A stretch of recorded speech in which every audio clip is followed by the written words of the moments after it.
Oklahoma's quarterback situation, Travis Hunter for Heisman and Will Howard at Ohio State. We'll talk about all of them on today's edition of College Football Smothered and Covered, powered by Locked On. You are Locked On College Football Smothered and Covered with your host, Barrett Sallee.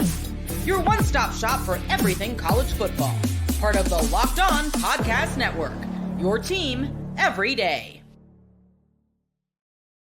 Hey, welcome in. Thank you for making this your first listen every single day. Really appreciate that. Of course, we are powered by Locked On. Today's show brought to you by FanDuel. Place your first $5 bet, and you'll get started with $200 in bonus bets. That's right, $200 in bonus bets guaranteed. Visit FanDuel.com to get started. And before we get started on this Tuesday morning show, I want to tease a little something for Wednesday and Thursday. Missouri head coach Eli Drinkwitz coming up on Wednesday. UCF coach Gus Malzahn coming up on Thursday. And then, of course, Friday we head to Tuscaloosa, Alabama and Georgia. Saturday night in T-Town. It is Q&A day here on the show, which means you ask questions and I answer them.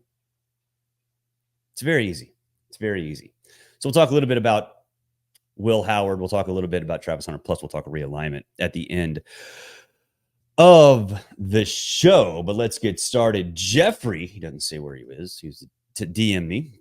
Let's talk about Michael Hawkins. Is this the right situation for Brent Venables going with Michael Hawkins going to Auburn instead of Jackson Arnold? And my answer is yes. Because not only was Jackson a turnover machine, the confidence is completely lost. And I know Auburn is Auburn and there's not much of a threat there. You have to go with the guy who isn't rattled. And if Tennessee can rattle Jackson Arnold at home, can you imagine what would happen on the road? And quite honestly, I thought Hawkins did fine late in that game in a miserable situation, right? You never want to have your first snaps in that situation. But now we're talking about pretty much a month where, look, Jackson Arnold isn't Oklahoma's only problem offensively. In fact, I wouldn't say he's Oklahoma's biggest problem offensively. The offensive line is. But he hasn't been able to work around it. And now going into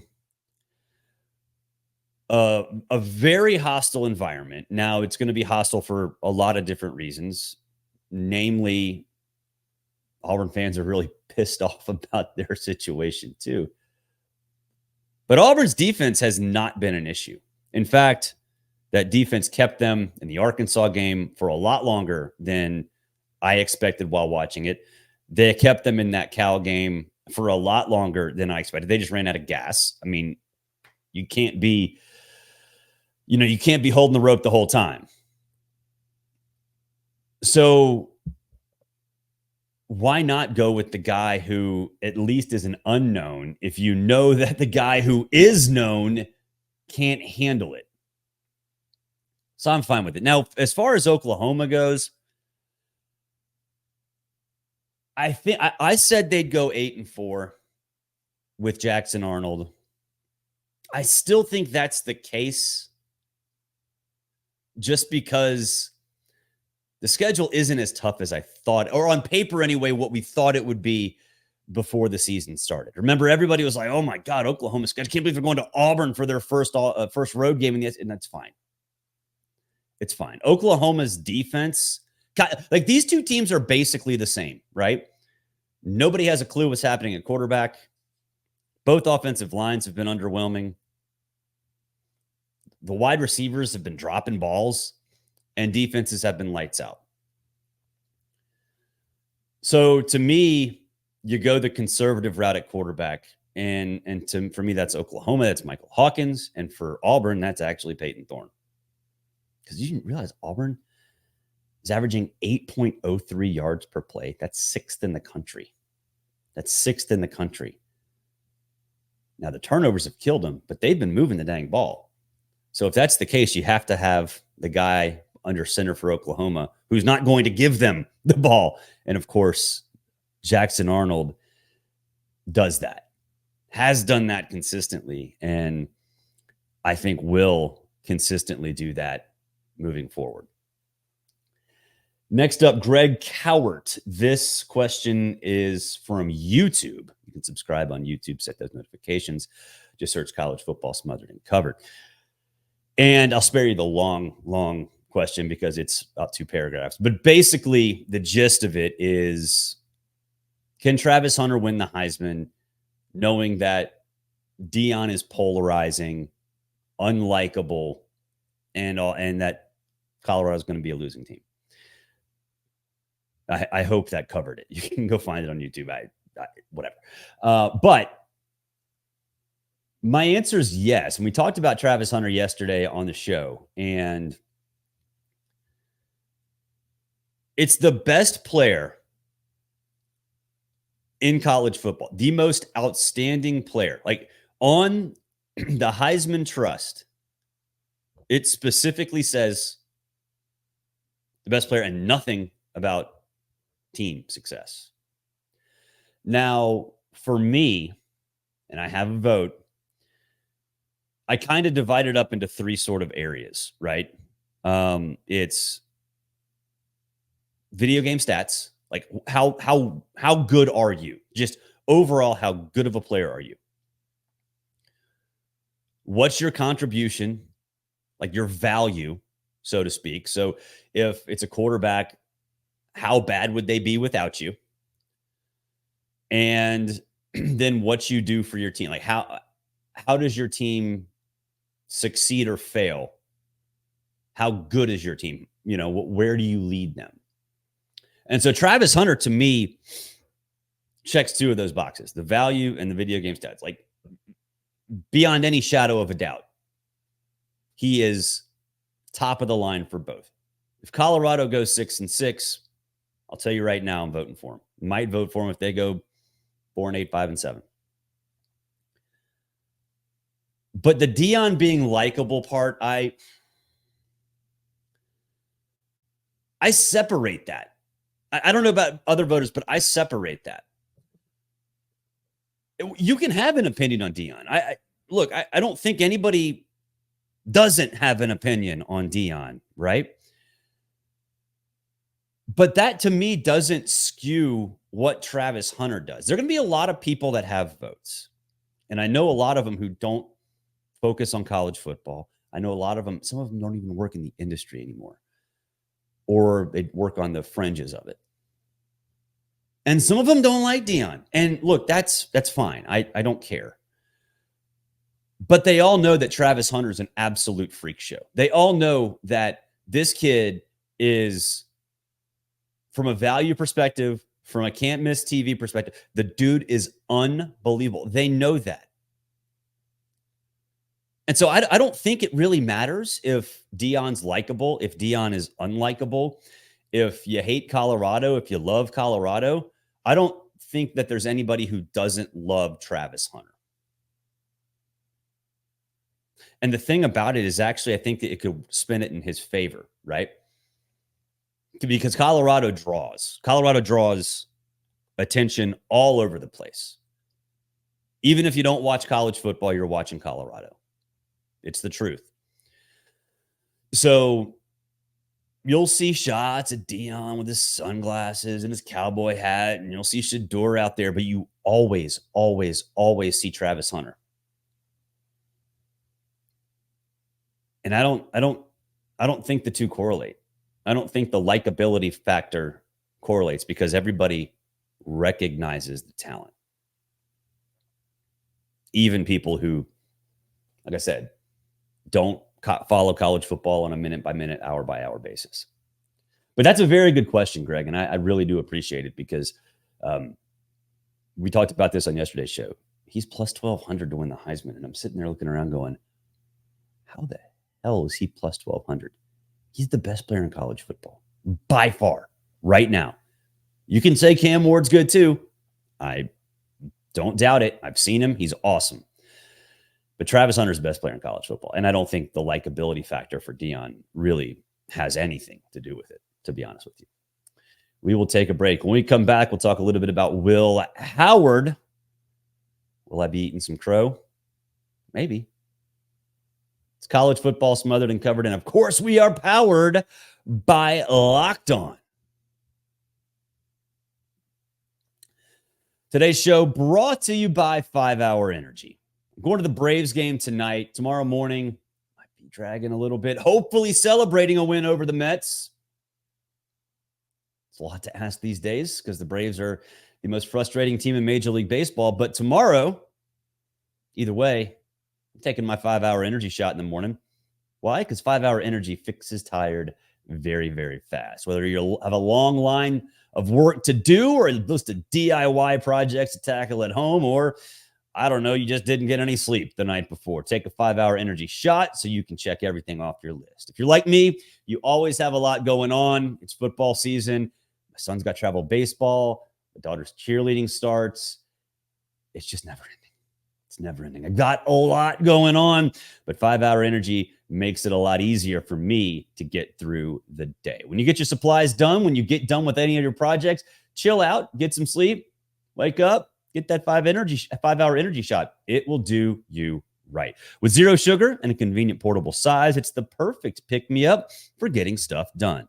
The 5 Hour Energy website has flavors galore like watermelon, tropical burst, grape, berry, and there's a flavor for you. You can try them all. Do try them all. They're all fantastic. In fact, I'm going to be driving to Tuscaloosa on Friday. Might have to pick one up. Because that drive to Birmingham from Atlanta, so I'm staying in Birmingham, not fun. On the 5 Hour Energy website, you even have the option to build your own 12 or 24 pack. You can choose the flavors, and they get delivered right to your door. How about that? If you go to 5hourenergy.com, that's the number 5hourenergy.com. You can get the product today. Use promo code LOCKEDONCFB, to receive 20% off your first order. This offer is only valid till September 30th on one order and cannot be used with other promotions. The code is not good on subscription offers. Go to 5 Hour Energy. That's the number 5hourenergy.com. You should do it today. All right. Y'all know my Will Howard stance.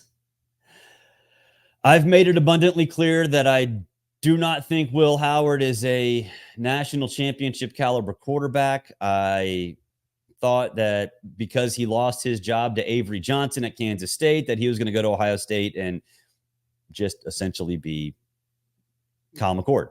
Incidentally, that dude's having a day or a year. Ooh, buddy, he's been fantastic. But I was wrong so far about Will Howard. Completing nearly 78% of his passes, 6 touchdowns, only 1 pick. He hadn't been doing a lot on the ground. Saving that, you know he's got it in the tank. So Buck2JF, didn't list his name. Will Howard plus 2,200 to win the Heisman. Are you crazy to not buy in to the Will Howard hype quite yet?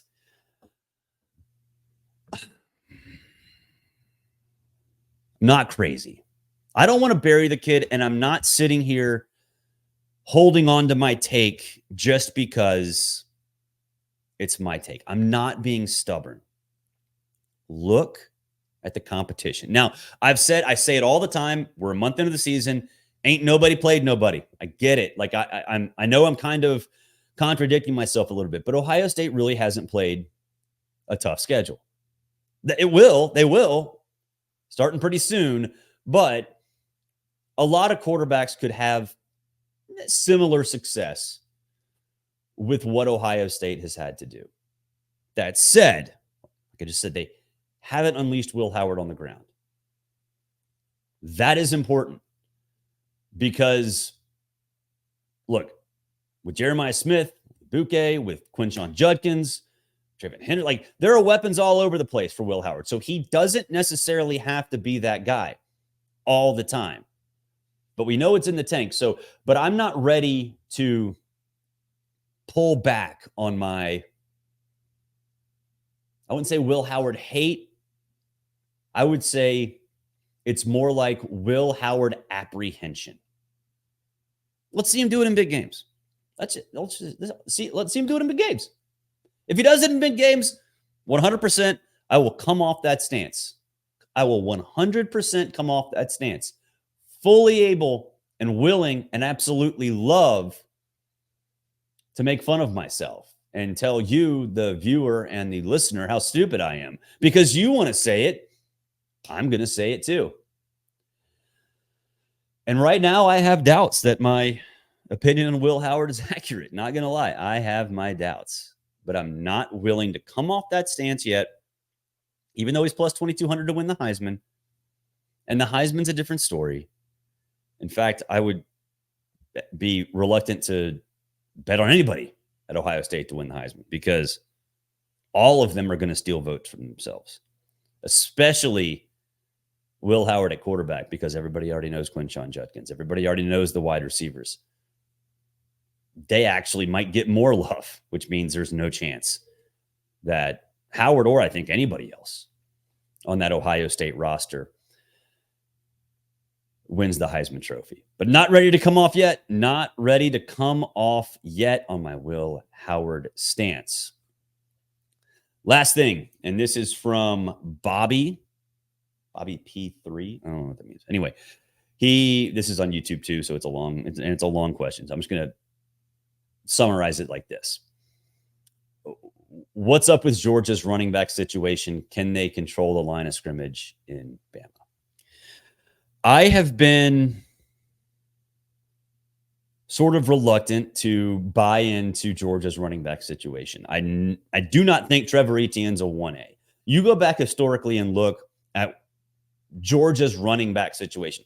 It's 1A, 1B. It's Zamir and James Cook. It's Todd Gurley and Keith Marshall. It's Chubb and King. Like there's a 1 and then there's a 1B. Like they're razor thin, right? But there's always that dude. There's always that monster. I don't think Trevor Etienne is that. And I think so far what we've seen is that I'm right. But what happens moving forward in this specific game? Well, Etienne's got to be the stud. They need him to do that, because the problem with Georgia, and we'll get into my picks later, the problem with Georgia now is that the offense under Mike Bobo does not look like it's supposed to look.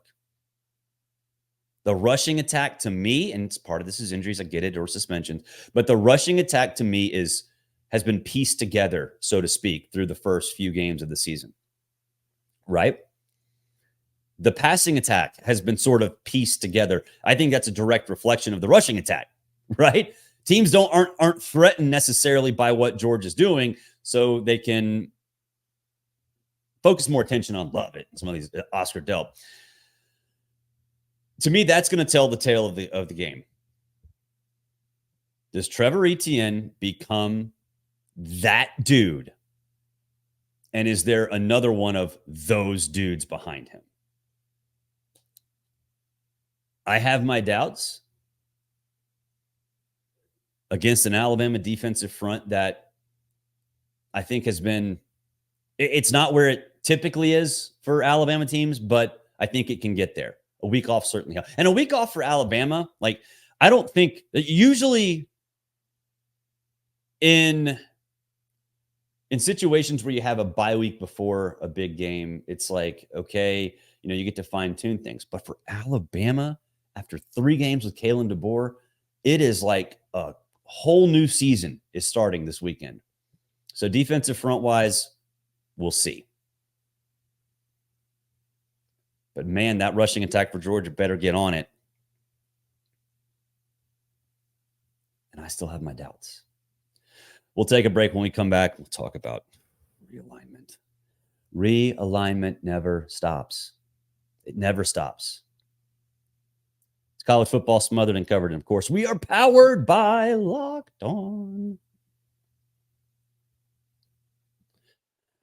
Today's show is also brought to you by FanDuel. Hey, NFL fans, you can start the season with a big return on FanDuel, America's #1 sportsbook.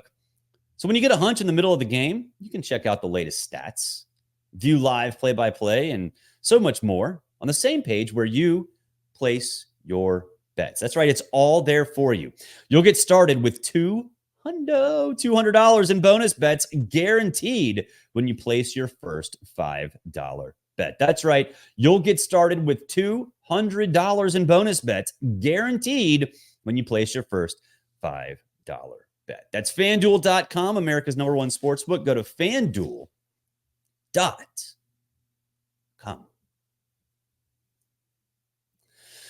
All right, Utah State's going to the Pac-2 six-pack. We have Memphis and South Florida and UTSA and those school USF saying, no, we don't want to go to the Pac-12, Pac-2 six-pack, whatever. I'm sure there's going to be a lot more movement after this show gets published today. And this part of the show might get dated before we even finish publishing it. But the Mountain West got signed agreements from everybody basically to say we're staying, with the exception of Utah State and Cutler. I've said this consistently. I don't care. I don't care. Tell me who wins. It's like, I know there's nobody winning, but just tell me what it looks like. Just tell me what it looks like when we're all done. Everybody's seen Varsity Blues, right? And Jonathan Moxon's dad and Moxon are getting ready Moxon's getting ready to go to school on a Friday. They're going to play Gilroy. And Moxon's talking about academics, and his dad wants to talk about Gilroy. And Moxon finally looks at him and is like, Gilroy? Tell me who wins. That's where I am right now. I don't really care what the Pac-12 looks like. Just tell me what it looks like when we're all done.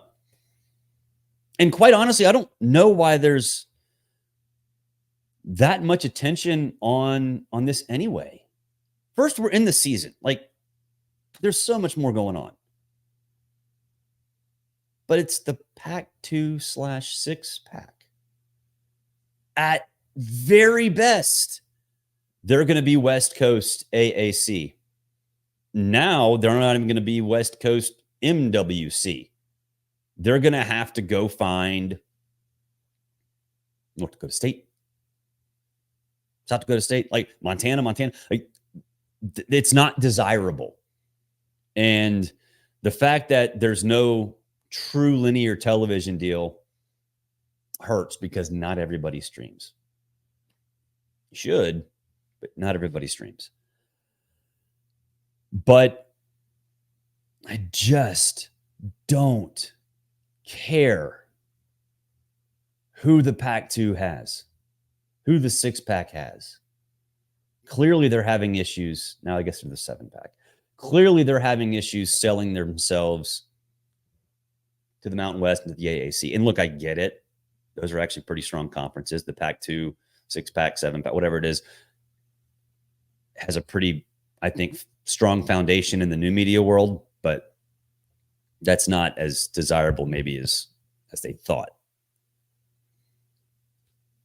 But just whatever. I don't care. There's all these breaking news. Okay. I'd rather have breaking news on injuries. I'd rather have breaking news on quarterback situations. We're talking about stuff that's going to happen a year and a half from now. Show me in a year and a half. Show me at media days. Like, hey, you know what? We're having Pac-12 media days in Las Vegas, and Southeastern, West Coast State, Northern is in the conference. Cool. Let's talk about that football team. That's it. That's all I care about.